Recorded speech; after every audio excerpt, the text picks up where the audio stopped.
Hello guys, welcome to our channel. दोस्तों 1 अप्रैल से जो 30% जो टैक्स है वो अप्लीकेबल हो जाएगा। अब सवाल ये है कि इससे कैसे बचे। तो देखिए दोस्तों, अगर आप 3 या 4 स्टेप अगर फॉलो करते हैं तो आप इससे आसानी से बच सकते हैं। आपका हम जो इंडियन है उनका जो तकरीबन जो होल्डिंग है दोस्तों, वो WazirX, CoinSwitch, Kuber, BitBNS हो गया या कवाइन DCX, जो हमारी जो इंडियन एक्सचेंज है इनके ऊपर ही है।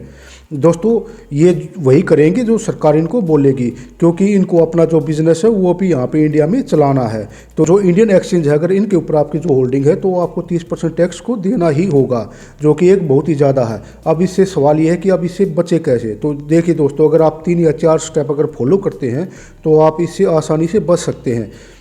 जो पहला जो स्टेप है दोस्तों, मान लीजिए पहला जो स्टेप है दोस्तों, आपकी किसी भी एक्सचेंज में आपकी जो होल्डिंग है वो मान लीजिए किसी भी इंडियन एक्सचेंज में आपकी अगर होल्डिंग है तो उसको किसी इंटरनेशनल एक्सचेंज जैसे कि OB ग्लोबल हो गया, बाइनेंस हो गया, क्यू कवाइन हो गया, तो कोई भी इंटरनेशनल एक्सचेंज जो आपको पसंद हो वहाँ पे अपनी जो होल्डिंग है उसको वहाँ पे ट्रांसफ़र करें। और अगर आपकी जो होल्डिंग है जो जैसे कि सभी इंडियन की जो होल्डिंग है तकरीबन वजीरेक्स एक्सचेंज है इसमें है, तो अगर वजीरेक्स में आपकी होल्डिंग है तो इसको आप डायरेक्ट बाइनेंस पे ट्रांसफ़र कर सकते हैं। इसमें आपका एक भी पैसा नहीं लगेगा। अगर आपकी वजीरेक्स और अगर बाइनेंस में अगर दोनों की मेल ID आपकी सेम है, एक ही है, तो आपका इसमें कोई भी ट्रांसफ़र का पैसा नहीं लगेगा, क्योंकि ये दोनों का आपस में टाई अप है। अगर मान लीजिए अगर आपकी होल्डिंग अगर किसी भी अन्य एक्सचेंज में है तो उसका जो पहला जो स्टेप है उसको अपनी जो होल्डिंग है उसको किसी भी इंटरनेशनल एक्सचेंज में ट्रांसफ़र करें हैं। अब सवाल ये है कि जो होल्डिंग है वो उसको अगर इंटरनेशनल एक्सचेंज में ट्रांसफ़र करेंगे तो क्या पैसा नहीं लगेगा। देखिए दोस्तों, जो ट्रांसफ़र का जो पैसा लगेगा वो तो लगेगा ही, लेकिन वो जो पैसा होगा आपका वो जो 30% है उससे कम ही होगा। तो अगर पहले आप इसको किसी भी इंटरनेशनल एक्सचेंज में अपनी होल्डिंग को ट्रांसफ़र कर देते हैं, जैसे मान लीजिए कि आपने अगर अपनी होल्डिंग को बाइनेंस पे ट्रांसफ़र किया, अब दूसरा जो स्टेप है तो बाइनेंस से अब इस अपनी जो होल्डिंग को किसी भी डिसेंट्रलाइज वॉलेट जैसे कि मेटामास्क हो गया या ट्रस्ट वॉलेट हो गया, वहाँ पे इसको ट्रांसफ़र करें। अब सवाल ये है कि दोस्तों हम अपनी होल्डिंग को डायरेक्ट इन पे क्यों नहीं ट्रांसफ़र कर देते।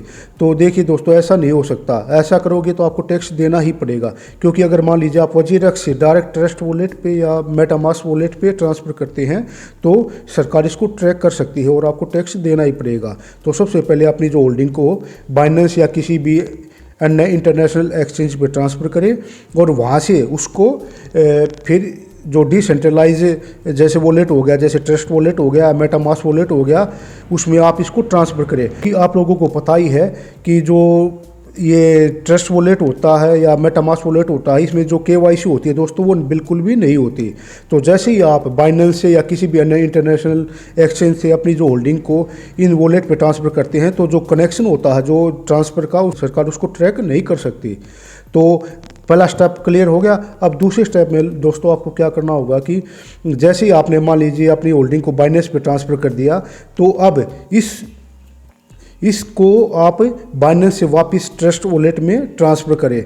जो क्योंकि अगर आपने अपनी होल्डिंग को अगर मान लीजिए पहले स्टेप में अगर आपने अपनी होल्डिंग को जो इंडियन एक्सचेंज है उनसे ट्रस्ट वॉलेट में या कहीं भी अगर ट्रांसफ़र किया था तो सरकार उसको ट्रैक कर सकती है। तो ट्रस्ट वॉलेट में अब दूसरा जो स्टेप है दोस्तों, आपको क्या करना होगा कि आप जैसे ही आपकी जो होल्डिंग है, जैसे मान लीजिए कि बाइनेंस में है तो इसको किसी भी अन्य इसको किसी भी ट्रस्ट वॉलेट या मेटामास्क वॉलेट में ट्रांसफ़र करें। अब इसको वहाँ पे ट्रांसफ़र करने के बाद या तो आप इसको वहीं पे सेव रखें, और अगर आप इसको मान लीजिए अगर बेचना चाहते हैं या कुछ भी करना चाहते हैं तो अब इसको किसी भी डायरेक्ट इसको किसी भी इंटरनेशनल एक्सचेंज पे जैसे बाइनेंस हो गया, OB ग्लोबल हो गया, कहीं पर भी आप जो भी आपको अच्छा लगे वहाँ पे इसको ट्रांसफ़र करें और वहाँ पे आप इसको बाय या सेल कर सकते हैं। इससे क्या होगा, जो कनेक्शन होगा जो बीच का जिसे सरकार ट्रैक करती है वो ख़त्म हो जाएगा और आपको जो 30% जो टैक्स है वो नहीं देना पड़ेगा। क्योंकि दोस्तों जितनी भी इंटरनेशनल एक्सचेंज हैं इनमें अभी कितना टैक्स देना होगा और ये कैसे सरकार इनसे रूल बनाएगी इनके रिगार्डिंग, तो इनमें अभी जो टैक्स देना होगा वो नहीं देना होगा दोस्तों। जो इंडियन एक्सचेंज होगी उनमें ही ये अभी टैक्स को देना होगा आप लोगों को। अब सवाल ये होता है कि दोस्तों अगर मान लीजिए हम हमारा किसी भी जैसे इंटरनेशनल एक्सचेंज है उनमें अगर हमारा ये जो होल्डिंग है आ गई, तो अब इसको अगर बैंक में ट्रांसफ़र करेंगे क्या हमें जब टैक्स नहीं देना पड़ेगा? तो इसका जवाब भी है दोस्तों कि नहीं देना पड़ेगा। उसका उपाय क्या है दोस्तों? उसका उपाय एक बहुत ही सिंपल है दोस्तों। मान लीजिए अगर आप की जो होल्डिंग है वो बाइनेंस पे या हॉबी ग्लोबल पे है, तो जैसे ही आप अपनी उसको होल्डिंग को बेचते हैं, तो आप जैसे ही आप अपनी होल्डिंग को बेचते हैं और उसको फिर बैंक में विड्रॉ करते हैं, तो आप P2P के थ्रू ही उसको विड्रॉ करें दोस्तों। क्योंकि जो P2P होता है दोस्तों एक थर्ड पार्टी होती है दोस्तों, और इसको जो सरकार होती है वो ट्रैक नहीं कर पाएगी दोस्तों। और दूसरा दोस्तों, एक अगर आपका किसी भी इंटरनेशनल एक्सचेंज पे अकाउंट नहीं है, तो आप कोशिश करें कि जो भी इंटरनेशनल एक्सचेंज पे आप अकाउंट बनाएं तो उसमें आप अपना आधार कार्ड ना दें, क्योंकि आधार कार्ड दोस्तों इंडिया में हर जगह आधार कार्ड से सरकार इसको आसानी से ट्रैक कर सकती है दोस्तों।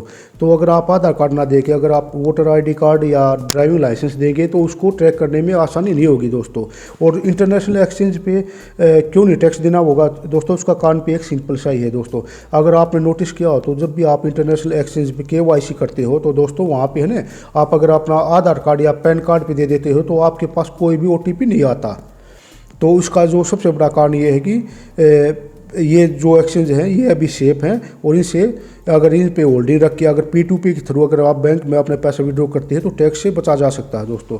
अब दूसरा सवाल ये है कि दोस्तों ये तो हो गया दोस्तों आप टैक्स से कैसे बच सकते हैं दोस्तों। इसको अगर समराइज़ करें तो सबसे पहले अपनी होल्डिंग को किसी इंटरनेशनल एक्सचेंज पे लाएं, वहाँ से इसको ट्रस्ट वॉलेट में ट्रांसफ़र करें, और ट्रस्ट वॉलेट से इसको फिर किसी भी जब भी आपको ज़रूरत लगे तो इंटरनेशनल एक्सचेंज पे ही वहाँ से ट्रांसफ़र करें, और वहाँ से आप इसको अगर बेचते हैं और अगर बैंक में ट्रांसफ़र करते हैं अपने पैसे को, तो उसको P2P के थ्रू ही ट्रांसफ़र करें, जिससे आपको टैक्स नहीं देना पड़ेगा और टैक्स से बच सकते हो। अब सवाल ये है कि दोस्तों क्या क्रिप्टो करेंसी बंद हो जाएगी? तो इसका भी सिंपल सा जवाब है दोस्तों कि नहीं होगी, क्योंकि इसकी जो टेक्नोलॉजी है बहुत ही ज़्यादा स्ट्रॉन्ग है दोस्तों। ये ब्लॉकचेन की टेक्नोलॉजी के ऊपर बेस्ड है, और जो आने वाला जो फ्यूचर है वो ब्लॉकचेन का ही दोस्तों है, तो ये बंद नहीं होगी। अब कुछ सवाल ये पे कि दोस्तों इसके बारे में कोई भी क्लियर नहीं है कि क्या जो 30% जो टैक्स देना होगा क्या हर ट्रांजैक्शन के ऊपर देना होगा? जैसे कि मान लीजिए मेरे पास 50,000 रुपये हैं, अगर मेरे को 5,000 रुपये का प्रॉफिट हुआ है, तो क्या ये 5,000 रुपये के ऊपर हमें टैक्स देना होगा, या फिर साल के एंड में देना होगा? जितने भी हम ट्रेड लेते हैं या प्रॉफिट होता है उनके ऊपर साल के एंड में देना होगा। तो देखिए दोस्तों इसके बारे में अभी कुछ भी क्लियर नहीं है, इसके बारे में सरकार ने अभी कोई भी गाइडलाइंस नहीं जारी की है। आई होप दोस्तों आपको ये वीडियो इन्फॉर्मेटिव लगा हुआ। अगर इन्फॉर्मेटिव लगा तो please like share and subscribe. Thanks for watching.